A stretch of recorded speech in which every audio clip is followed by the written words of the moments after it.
नमस्कार, मैं हूं अतुल चौरसिया। आपका खर्चा आपकी चर्चा, हफ्ता दर हफ्ता हम एक बार फिर से लेकर आए हैं न्यूज लॉन्ड्री का हिंदी पॉडकास्ट एनएल चर्चा में मैं 3 हफ्ते बाद वापस आ रहा हूं। उम्मीद है शार्दुल ने चर्चा को उसी तरह से आप लोगों के सामने पेश किया होगा जैसे चर्चा आप लोगों के सामने लगातार आती रही। शार्दुल, हेलो। अच्छी थी पिछले हफ्ते तो आप भी थे, केवल होस्ट ही तो नहीं कर रहे थे। हाँ, तो जो चर्चा के महत्वपूर्ण बिंदु हैं उन पर जो सुर्खियां हैं उनके बारे में शार्दुल बताएंगे ही, लेकिन मैं सबसे पहले जो मेहमान हैं उनसे परिचय करवा दूं। आज हमारे साथ बतौर मेहमान जुड़ रही हैं वरिष्ठ पत्रकार सबा नकवी। इसके अलावा हमारे साथ हृदय जोशी, हमारे वरिष्ठ पत्रकार, पर्यावरण मौजूदगी में काफी खुश थे शार्दुल भी और मैं भी।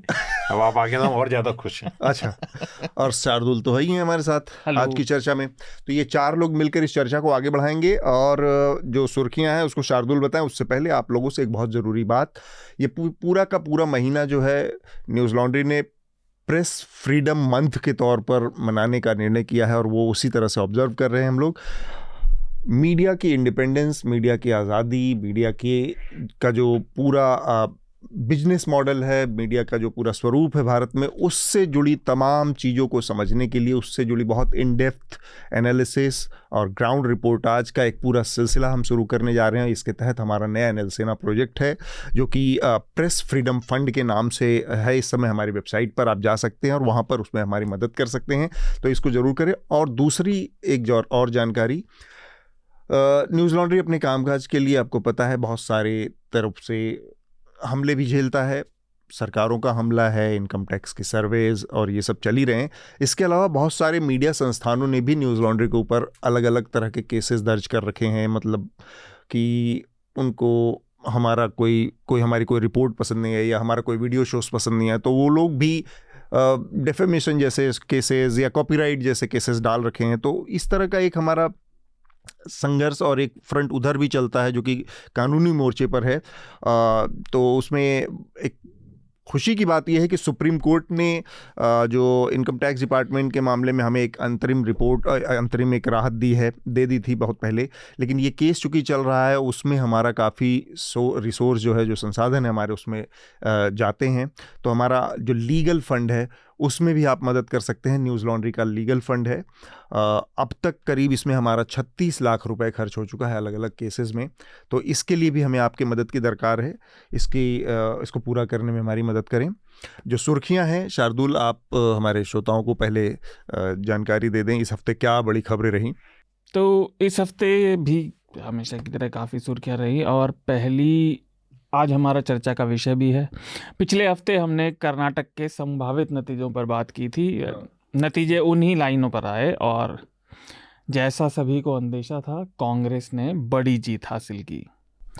अंदेशा नहीं था, लोग अंदेशा तो नकारात्मक हो गया, अनुमान था। कुछ को तो अंदेशा भी था, भाजपा को अंदेशा होगा। खैर, कांग्रेस को 200 अंदेशा ना उम्मीद, अनुमान। कांग्रेस को 224 में से 135 सीटें मिली और भाजपा को 66। जेडीएस केवल 19 सीटों पर सिमट गई। इसके बाद पूरे हफ्ते कांग्रेस के प्रदेश के 2 बड़े नेता डीके शिव कुमार और सीतारमैया मुख्यमंत्री बनने की अपनी अपनी राजनीति करते रहे। पर आज ही ये पूरा निर्णय आया कि सीतारमैया होंगे कर्नाटक के मुख्यमंत्री और डीके शिव कुमार प्रदेश में, जो कि वो पहले से भी है, कांग्रेस अध्यक्ष प्रदेश में, कर्नाटक में, और उप मुख्यमंत्री भी रहेंगे। शपथ ग्रहण मेरे ख्याल से सैटरडे को है, कल शनिवार को है, 20 तारीख को है जी, शनिवार को। हम ये शुक्रवार को 19 को रिकॉर्ड कर रहे हैं। दूसरी सुर्खी यूएस कांग्रेस से। यूएस कांग्रेस ने अपनी वार्षिक रिलीजियस फ्रीडम रिपोर्ट इस हफ्ते कांग्रेस में टेबल की और इस रिपोर्ट में रशिया, चाइना, म्यांमार, भारत भी और सऊदी अरब खास तौर पर चिन्हित किए गए, जहां आमतौर पर अल्पसंख्यक समुदाय पर किसी न किसी सांप्रदायिक समुदाय के लोगों को परेशान किया जा रहा है, स्पेसिफिकली निशाना बनाया जा रहा है। और दूसरी बात यह कि ये भी भारत के परिप्रेक्ष्य में किया गया कि कानूनी एजेंसियां इस तरह के भेदभाव में लिप्त पाई गई हैं।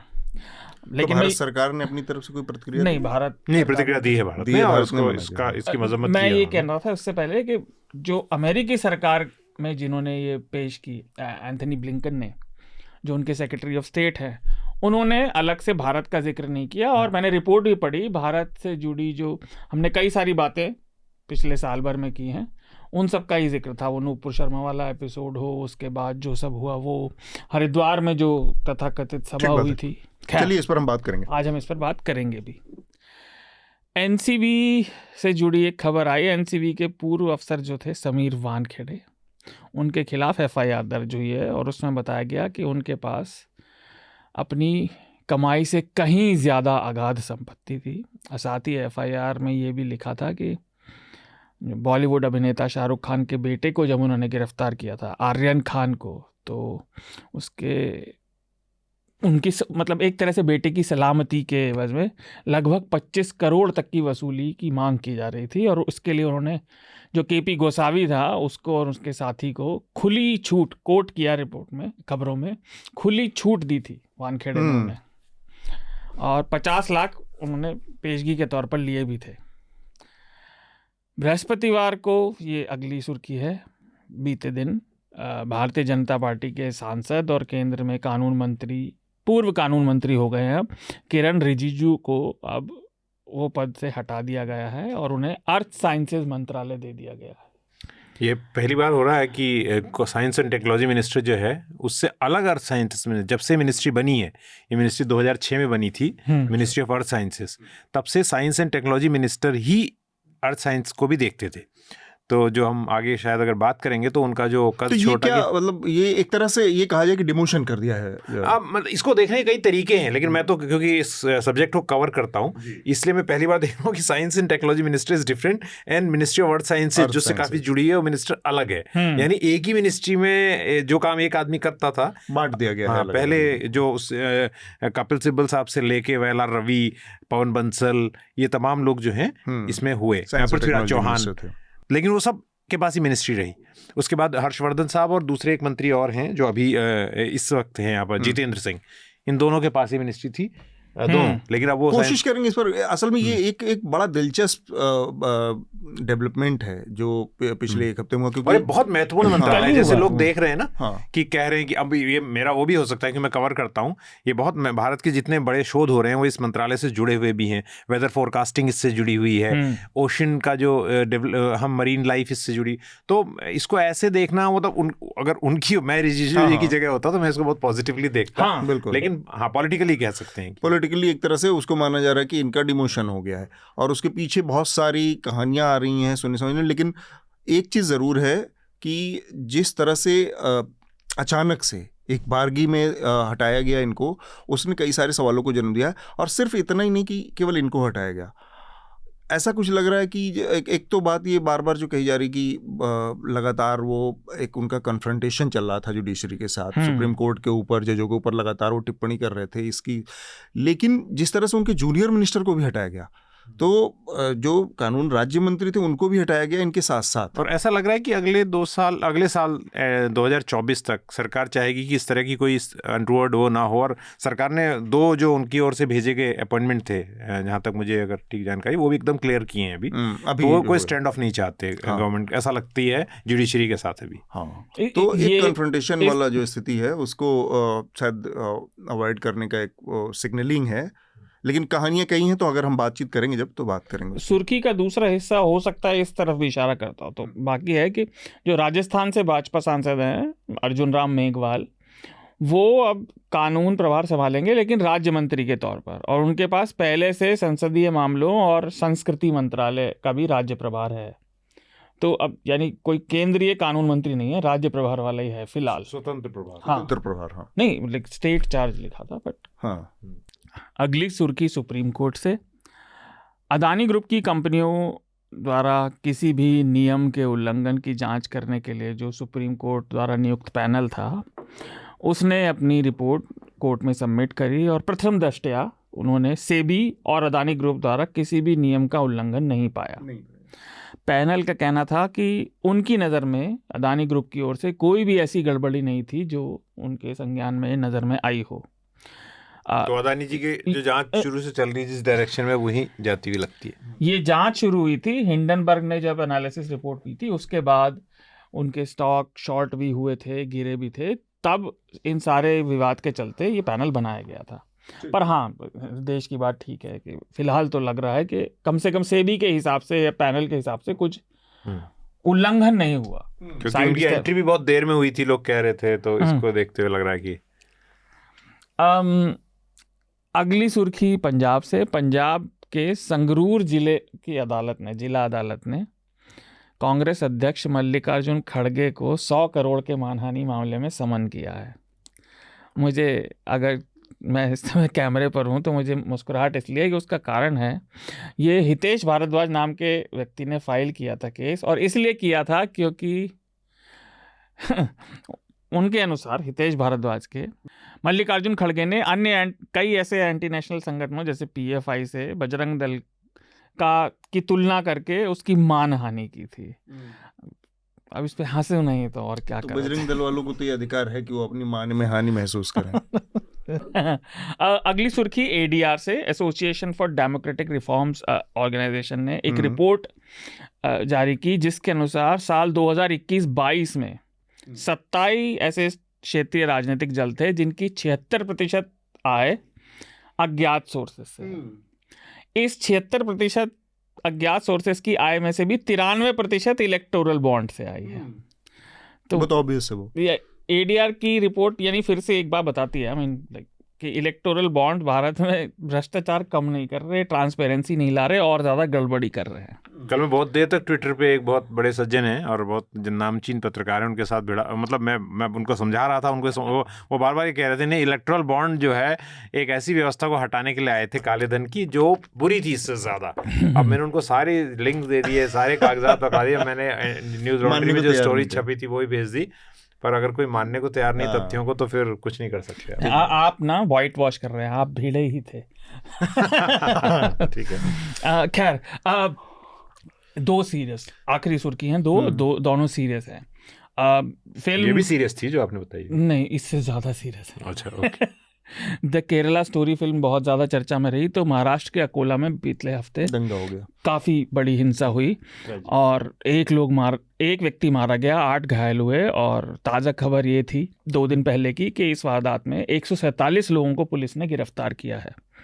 और ये मामला शुरू हुआ था सोशल मीडिया पर एक बहस से, और फिर जो व्यक्ति फिल्म का विरोध कर रहा था उसने सोशल मीडिया पर पोस्ट की तो लोग इकट्ठा होकर उसके घर पहुंच गए और दंगे ने बड़ा रूप ले लिया, काफ़ी नुकसान भी हुआ है।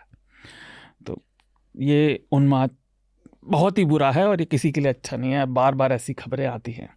अगली खबर पर्यावरण से जुड़ी है। वर्ल्ड मेट्रोलॉजिकल ऑर्गेनाइजेशन, विश्व मौसम संस्था ने कहा है कि जो उन्होंने वायुमंडल के औसत तापमान की लिमिट 2050 तक के लिए दी थी, धरती के 1.5 डिग्री तक उसमें बढ़त की, वो अब अगले 5 सालों में ही पहुंच जाएगा। और ये हितेश ने अपनी कॉफी वाली स्टोरी में भी डाला है ये फैक्ट सारे। नहीं तो इसमें मैं थोड़ा सॉरी आपको रोक रहा हूँ, ये बताना चाहता हूँ कि मैं सोच रहा था कि मैं इसको बाद में जोड़ूंगा क्योंकि शार्दुल ऑलरेडी इंट्रोड्यूस कर रहे हैं। WMO ने रिपोर्ट पिछले साल भी दी थी और ये नेक्स्ट रिपोर्ट है। पिछले साल भी एग्जैक्टली यही बात कही थी कि 2027 तक, मतलब 5 साल के भीतर 1.5 डिग्री का जो थ्रेशोल्ड है वो क्रॉस कर जाएगी। लेकिन इस साल जो रिपोर्ट दी है उसमें थोड़ा अंतर है। पिछले साल 50% चांस उन्होंने बताया था, इस बार 66% चांस है, और 98% 100% चांस इस बात का है कि अगले 5 सालों में कोई एक साल जो होगा जो हिस्टोरिक, मतलब जो कि ऐतिहासिक होगा और नहीं वर्ल्ड रिकॉर्ड बनाएगा। उतना ऊंचा टेम्परेचर नहीं गया होगा, पर इसमें एक राहत की बात यह है कि टेम्परेचर अभी नीचे आएगा, टेम्परेरी राइज होगा और कुछ किया जा सकता है, लेकिन जो उसके प्रभाव होंगे वो इरिवर्सिबल होंगे। इस दौरान टेम्परेचर नीचे आएगा पर जो इम्पैक्ट होंगे वो इरिवर्सिबल होंगे। सॉरी, हाँ नहीं अरे सॉरी। तो ये चीज थी, एक तो सुर्खी का भाग ये था कि इस बार उन्होंने जो संभावना है वो बढ़ा दी है 2030 तक।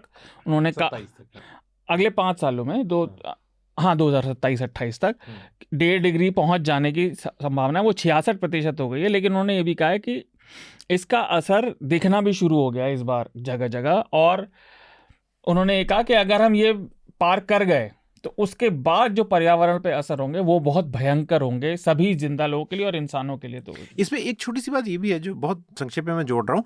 अभी अतुल पिछले कुछ वक्त से ला नीना इफेक्ट चल रहा था सरल भाषा में श्रोताओं के लिए, जिसका कूलिंग इफेक्ट होता है। तो इस वजह से हमको सहयोग मिल रहा था कि तापमान बढ़ नहीं रहा था। अब जो साइकिल शुरू हो रहा है अगले 3 साल करीब, वो एल नीनो का है। तो एल नीनो की वजह से और खतरा बढ़ेगा, मतलब वल्नरेबिलिटी हमारी और बढ़ेगी टेम्परेचर। ठीक बात।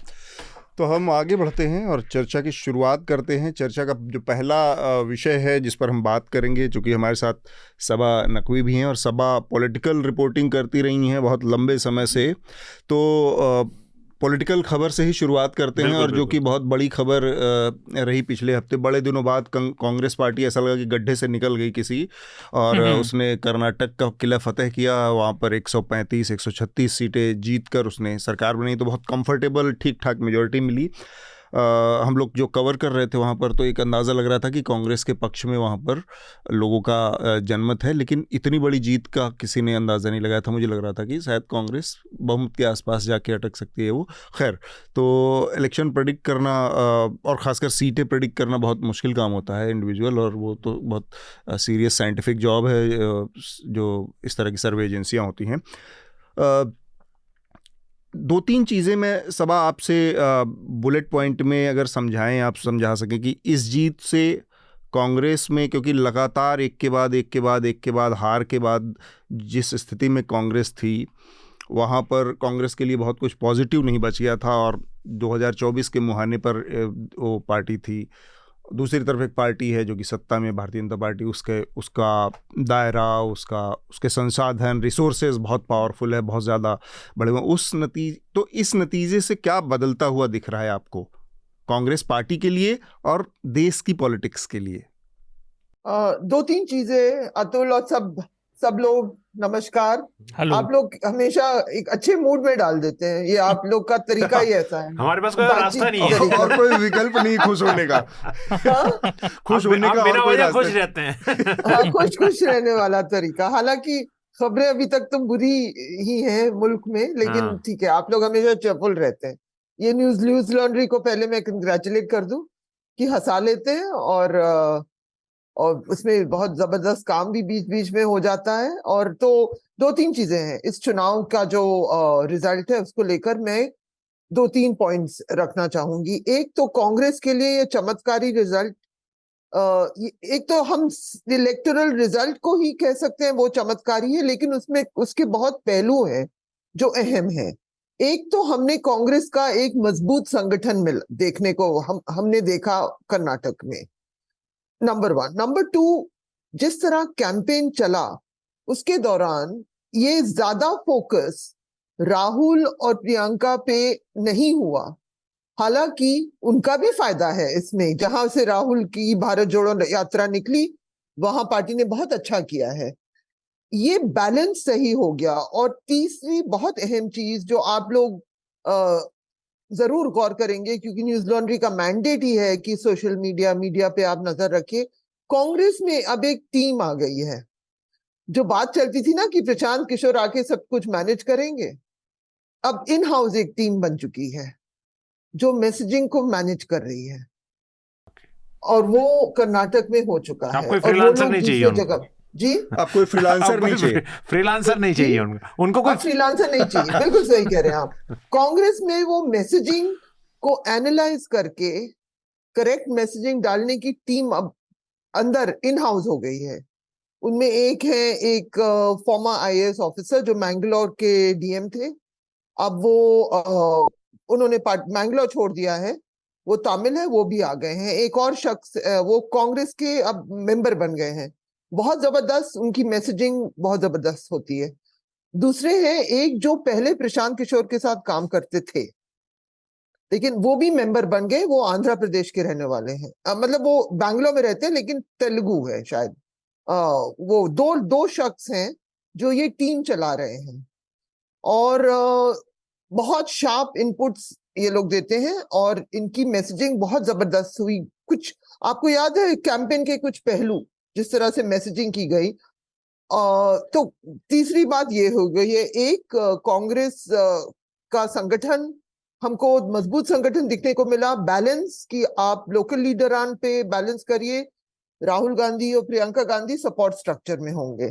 तीसरी बात, एक social media messaging, social media ही नहीं है, जो एडवर्टाइजमेंट्स लोकल लेवल पे उन्होंने रिलीज किए वो सब सीतारमैया और डीके के नाम पे थे, राहुल गांधी प्रियंका के नाम पे नहीं रिलीज हुए। जो मजाक उन्होंने जो ये आप पे सीएम, ये सब उन लोगों की देन है जो मैसेजिंग पे सीएम वगैरह। तीसरी ये टीम जो बैठी है। चौथी बात, इस चुनाव के दौरान कांग्रेस को एक लार्जर मैसेजिंग का कैंपेन इशू मिल चुका है, वो है सोशल जस्टिस। ये कांग्रेस के लिए बहुत अजीब और गरीब स्थिति है, क्योंकि आप हिस्टोरिकली अगर आप देखेंगे तो पार्टी का विनाश तब शुरू हुआ जब मंडल नॉर्थ इंडिया में पहुंचा। राइट। हाँ, क्योंकि तब तक, क्योंकि शायद आप में से पता नहीं कितने उत्तर प्रदेश के हैं। बिल्कुल, मैं उस वक्त उत्तर प्रदेश में था, उत्तराखंड बन गया है। हाँ, चलिए, हम सब लोगों के पास उत्तर प्रदेश, वो जो उत्तर प्रदेश माध्यमिक शिक्षा परिषद है, बोर्ड है, उसी का सर्टिफिकेट वही है हमारा। सर्टिफिकेट हम सबका वही है, सब जानते हैं। तो आप लोग सब आप समझते हैं, और ये हिंदी भाषी का प्रोग्राम है तो सब जानते हैं कि उत्तर प्रदेश में जब तक कांग्रेस की लास्ट सरकार 1981 में थी, आप समझ लीजिए कि उससे पहले सिर्फ ब्राह्मण 1991 और उसके बाद एक दो ठाकुर मुख्यमंत्री बने हैं। हाँ। उसके बाद मंडल आया, कभी वापस नहीं आए यूपी और बिहार में पार्टी। ये चीज, ये असलियत है।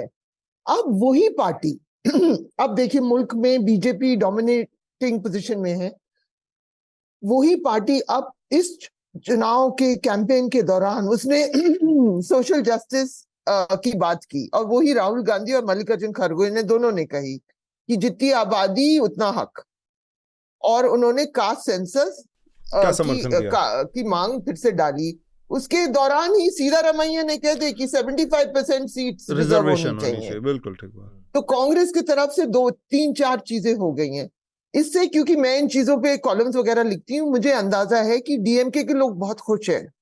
कभी कभी ना आप अगर पॉलिटिकल रिपोर्टिंग में है तो संपर्क बन जाते हैं। डीएमके के लोग बहुत खुश हैं,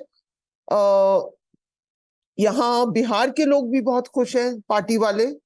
तो ये मैसेजिंग हुई है, एक कैंपेन का मुद्दा मिला है। अच्छा, उसकी तरफ अब आप अपनी बात भी करें, लेकिन पॉलिटिक्स में हमें ऑपोजिशन की भी बात करनी चाहिए। हम किसके मुकाबले में खड़े हुए हैं, हाँ। उसने क्या किया, हमें देखकर क्या हुआ। बीजेपी में एक अजीब और गरीब सिचुएशन पैदा हो गया कर्नाटक में, और उस पे भी मैं थोड़ा एलैबोरेट करना चाहूंगी। कर्नाटक में एक तो वहां का जो पुराना भाजपा जो बना था, जिसने कभी अपने आप सिंपल मेजॉरिटी नहीं पाई, लेकिन फिर भी ऑर्गेनिक था, मैस लीडरान पे पड़ा था, वो था येडियुरप्पा जी की पार्टी। उनका बेसिस था लिंगायत कम्युनिटी का बेसिस। लिंगायत धर्म, मैं उसको ना तो समझाने की कोशिश करूंगी, लेकिन वो भक्ति मूवमेंट से उभरता है। बासवा का एक मैसेजिंग है, उसका एक पहलू है एंटी ब्राह्मणिज्म। ये पावरफुल कम्युनिटी बन जाती है लिंगायत। कहते हैं 17% पॉपुलेशन है महाराष्ट्र में।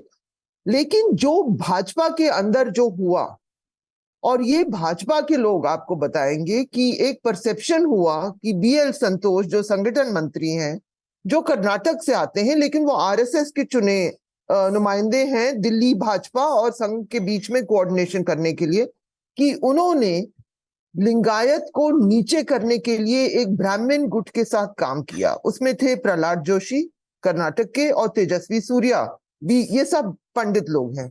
तो ये बात, इसमें बहुत ट्रैक्शन था भाजपा के अंदर। इतने लिंगायत क्यों पार्टी के कैंपेन के दौरान सीनियर लीडरान ने क्यों छोड़ी पार्टी, इसमें बहुत ही एक जबरदस्त और बारीक लेकिन अहम फॉर्मूला है। अगर हमारी मीडिया उठा पाती है, क्योंकि हमारी मीडिया भी, हम देखिए, हम जो भी हैं, लोग हमें मुसलमान कहते हैं, लेकिन हम भी अपर कास्ट मुस्लिम हैं, ये हम मान के चलिए। हमें रिजर्वेशन आरक्षण कहीं नहीं मिलेगा, हाँ, लेकिन हमें एक समझ है, क्योंकि एक खानदानी एक तरीका गांव से भी जुड़ा हुआ है, सालों से पॉलिटिक्स कवर की है। ये था बीजेपी के विनाश का असली कारण। और कि लिंगायत को कहा कि यार ब्राह्मण आपके ऊपर राज करेंगे। ठीक बात। और वो आपको बेइज्जत करेंगे। ये हो रहा था भाजपा के अंदर। और अगर आप क्लोजली कुछ स्टोरीज आप फॉलो करें, कुछ अखबारों में आ गई हैं कि काफी लोग जो जैसे मानते हैं, मैं ये नहीं कह रही कि येडियुरप्पा ने रिबेलियन किया, उन्होंने रिबेलियन नहीं किया, लेकिन जो वो है मैस लीडर, सिद्धारमैया, ये दो है मैस लीडर। येडियुरप्पा 80 के करीब, शायद उससे थोड़े बड़े हैं। उनके कुछ लोगों ने पार्टी छोड़ के अलग अलग टिकट पे खड़े हुए। हो सकता है उन्होंने परसीव किया होगा कि भाजपा शॉर्ट होगी और फिर उनके लोग आएंगे बीच में। ये सब मुद्दे थे उसके बीच में। ये जो हिंदुत्व का जो स्ट्रेस था, ये भी इनके तरीके से बाहर था, जिस तरह से इन्होंने पार्टी चलाई थी कर्नाटक में। तो 2-3 चीजें हो गई वहां पे। तो भाजपा ने अपने पैर पे कुल्हाड़ी मारी। इसकी अहमियत, मैं एक और लिंकेज मैं आपसे ये कहूंगी, आपके जो देखिए, आप गौर ये मत करिए कि महाराष्ट्र में भी कौन चला रहा है देवेंद्र फडणवीस। महाराष्ट्र के इतिहास में सिर्फ 2 बार ब्राह्मण मुख्यमंत्री बने हैं। देवेंद्र फडणवीस तो बने भी नहीं है, वो चला रहे हैं। मुख्यमंत्री हैं एकनाथ शिंदे, एक थे मनोहर जोशी, और बीच में देवेंद्र फडणवीस बने, फिर वो हारे और अब वो पीछे से कर रहे हैं। वहां भी मराठा, दलित, ओबीसी, इनके हाथों में पावर रहता है। महाराष्ट्र एक जुड़ा हुआ स्टेट है कर्नाटका से। वहां भी अगर आप ज्योतिबा फूले की बातें पढ़े तो वो भी एंटी कास्ट मूवमेंट, ये सब एंटी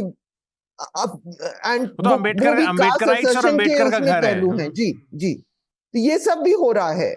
तो इसमें बहुत एक तो ऑब्वियस मैसेजिंग है कि हाँ जी, बीजेपी हार गई और प्रधानमंत्री ने इतनी कैंपेनिंग की, कुछ नहीं मिला। मैं ये कह रही हूँ कि भाजपा का जो फॉर्मूला है कि प्रधानमंत्री का चेहरा, प्रधानमंत्री का कैंपेन और आरएसएस सब चलाएगी। नॉर्मल लीडर जो ऑर्गेनिक लीडर थे उनको आप खत्म करके चलाएंगे सब कुछ। ये इसको भी बहुत बड़ा चैलेंज, इसको एक्सपोज किया है कर्नाटक के लोगों ने। ठीक बात। और एक पूरी कम्युनिटी, लिंगायत कम्युनिटी, जो बहुत ही पावरफुल कम्युनिटी है, वो शिफ्ट हो गई आधी। लग तो यही रहा है। उनके एमपीज आप देखें, कांग्रेस में ज्यादा जीत हुई है, बीजेपी में हार हुई है। जी। तो मैं यहाँ पर थोड़ा सा हृदयेश और शार्दुल के कमेंट ले लूँ, फिर मेरे पास एक और सवाल है जो कि सबा आप डिकोड कर पाएंगी उसको बेहतर तरीके से।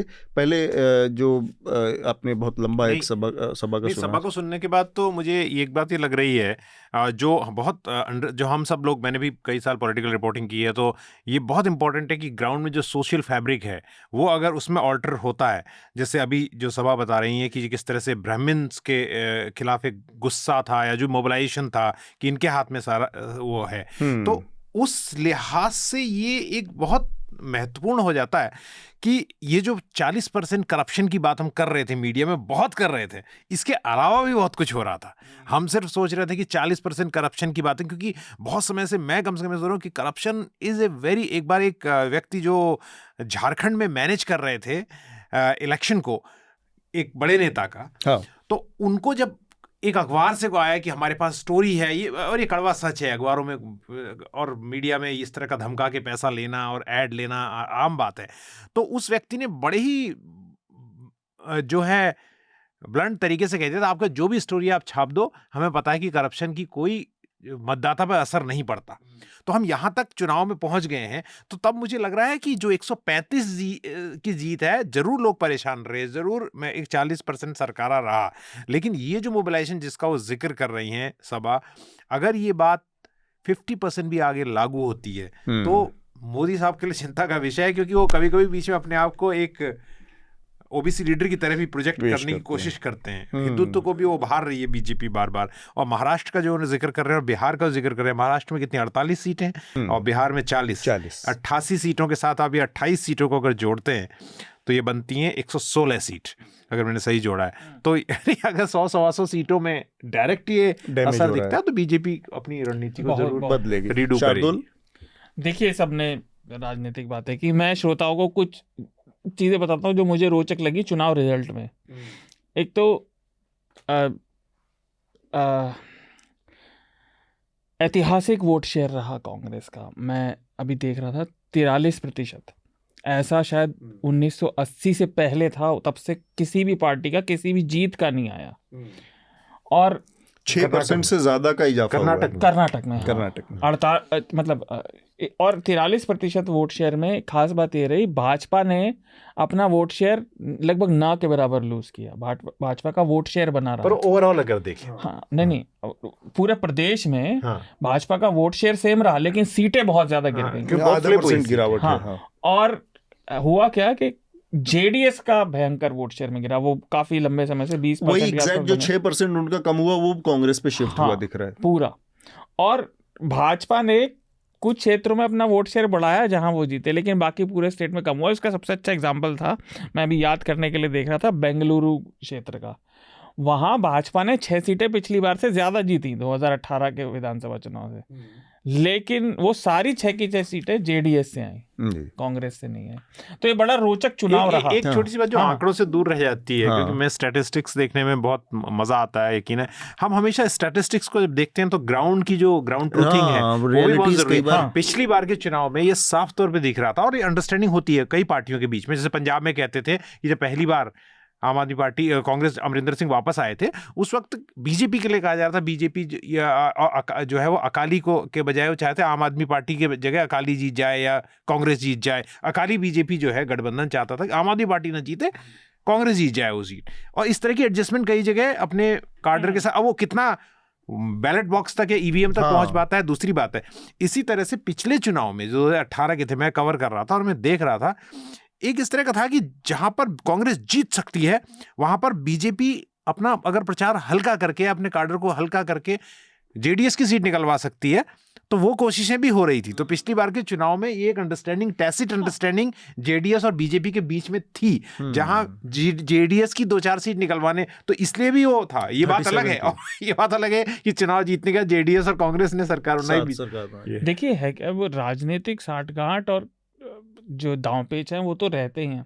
मैं रिजल्ट के हिसाब से देख रहा था कि इस बार काफी बड़ा ऐसे ही वो जो हमने इसका जिक्र पिछले हफ्ते भी किया था कि जो गरीब तबका है और काफी पिछड़ा तबका, उनका वोट मतलब अप्रत्याशित तौर पर बहुत ज्यादा कांग्रेस को मिला। और शायद वो जो आगे हम बात करेंगे जो मुख्यमंत्री का है, इसीलिए वो सिद्धारमैया को इग्नोर भी नहीं कर सकते। एक चीज और, जो लिंगायत वाली बात सभा ने रखी वो बात ठीक है, और लिंगायत कम्युनिटी का मैं बता दूं, उनका दूसरा जो जाना जाता है ऐतिहासिक तौर पर वीर शैव संप्रदाय के तौर पर आना चाहता है, बसवेश्वर ने शुरू किया था 12वीं शताब्दी में। तो वो काफ़ी उग्र रहे हैं ऐतिहासिक तौर पे, और वो इसीलिए रहे हैं, वो सामाजिक बदलाव की उनकी बहुत लंबी, लगभग 1000 साल होने को है, वो उसकी इसलिए वो अपने को अलग रिलीजन के तौर पर आइडेंटिफाई करने की भी मांग करते रहते हैं। वो अलग पूजा पद्धति भी है। तो ये तो करीब करीब सारी बातें इसमें हो गई। मैं चूंकि उसमें वहाँ पर दौरा कर रहा था तो कर्नाटक में, तो 2-3 चीज़ें थी उसमें। एक तो ये कि जो हृदेश कह रहे हैं कि बहुत सारी चीज़ें स्टैटिस्टिक्स से उतर के 136 का जो आंकड़ा है वो बताता है कि लोग दिमाग में कुछ चीज़ें चल रही होती हैं, और उसमें एक चीज़ ये था, करप्शन जैसी चीज़ें हैं कई बार ऊपर से निकल जाती हैं। करप्शन, अब सड़क का करप्शन हो रहा है, हाईवे का करप्शन हो रहा है या कोई और, वो आम आदमी तक परकुलेट नहीं करता, कि उसकी day to day life affect नहीं करती। जो दूसरा जो बात सभा कह रही थी ना कि जो लिंगायत का जो गुस्सा है, उन्होंने कोई रेबल नहीं किया, लेकिन वो क्या वो सीटी रवि की सीट पे प्रचार करने गए? हाँ, नहीं गए तो रेबल नहीं करने का मैसेज देने, मैसेजिंग, पॉलिटिकल आदमी तो मैसेजिंग करता है ना अपनी। देखिए एक चीज, तो ये चीजें भी है ना कि आप जो है तो, और I mean, this is something which is very... देखिए एक चीज और है, जो भले ही आपको रेबल तो किया है ना, रेबल किया है कुछ लोग। जगदीश शेट्टार, मैं हमेशा जानती थी कि मैं येदियुरप्पा की बात कर रहा हूं। हाँ, नहीं, येदियुरप्पा तो उस तरह का पॉलिटिक्स खेलेंगे। मैस लीडर हमेशा अलग किस्म का, जैसे सिद्धारमैया, जब लोग कह रहे थे डीके नुकसान करेगा, मैंने कहा अगर सिद्धारमैया सीटी मारेगा, नाचेगा, जो भी करेगा, लेकिन अगर उसको आप निकालेंगे तो जो हाथ खेले जाएंगे वो आप समझ नहीं पाएंगे। ठीक बात। मैं यही कहने वाला था, की भी वही हैसियत है। मैं किसी यही के कहने साथ वाला था, अलाइनमेंट ये अलग किस्म का होता है। मैस लीडर जो जनता वाले नेता होते हैं, उनकी राजनीति आप संगठन वाले नेताओं से थोड़ा अलग तरह से देखनी भी चाहिए। और भाजपा के जीत के पीछे अनेक कारण होंगे, कोई एक कारण नहीं होता। भाजपा की जीत नहीं, भाजपा की हार के पीछे और कांग्रेस की जीत के पीछे अनेक कारण होंगे, पर एक कारण ये भी है कि उस प्रदेश में पार्टी येदियुरप्पा ने ही खड़ी करी। और पिछले हफ्ते आपने एग्जाम्पल भी दिया था, वो मैनिफेस्टो वाला कि वो सुबह सुबह आके बैठ गए थे और साइड में बैठे रहे। तो वो रेबल जो था वो मैं साक्षी था, वहां पे विटनेस बना कि जब एक दिन आगे पीछे कांग्रेस और बीजेपी ने अपने अपने मैनिफेस्टो जारी किए जब, तो येदियुरप्पा वहां पर पहुंचे, पूरा लवाजमा पूरा मीडिया बेंगलोर का वहाँ पर इकट्ठा था और येदियुरप्पा लिटरली वहाँ पर जो सबसे बड़ा लीडर उनका भारतीय जनता पार्टी का है, जिसको आप मास लीडर के तौर पर हम यहाँ पे व्याख्या करने की कोशिश कर रहे हैं, जिसने प्रदेश में खड़ी करी पार्टी, वो आदमी वहाँ पर लिटरली अकेले एक कोने में 45 मिनट पहले आकर बैठा रहा, वेट करता रहा। 45 मिनट बाद बाकी सेंट्रल लीडरशिप से नड्डा पहुँचे, बाकी लोग पहुँचे और मुख्यमंत्री पहुँचे बम्बई। इसके बाद फिर वहाँ पर मैनिफेस्टो रिलीज का कार्यक्रम हुआ और जो इस आदमी ने सबसे कम बोला वो आदमी येदियुरप्पा थे, जिन्होंने अपनी बात 2 मिनट में कही। बाकी लोगों ने लंबी लंबी बातें, सबसे लंबा जगत प्रकाश नड्डा का भाषण था। कहने का मतलब ये कि वो जो रिबेल था बॉडी लैंग्वेज से, अपनी प्रेजेंस से, अपनी सारी चीज़ें वो दिख रही थी वहाँ पर कि एक आदमी है जो कि सबसे बड़ा नेता है, वो रिबेल कर रहा है। हम अपना वीडियो का स्ट्रीम यहाँ पर रोकेंगे। वीडियो ये बाकी का पॉडकास्ट आपको अपने पॉडकास्ट प्लेटफॉर्म पे सुनना होगा, तो वहाँ पर ट्यून इन करें।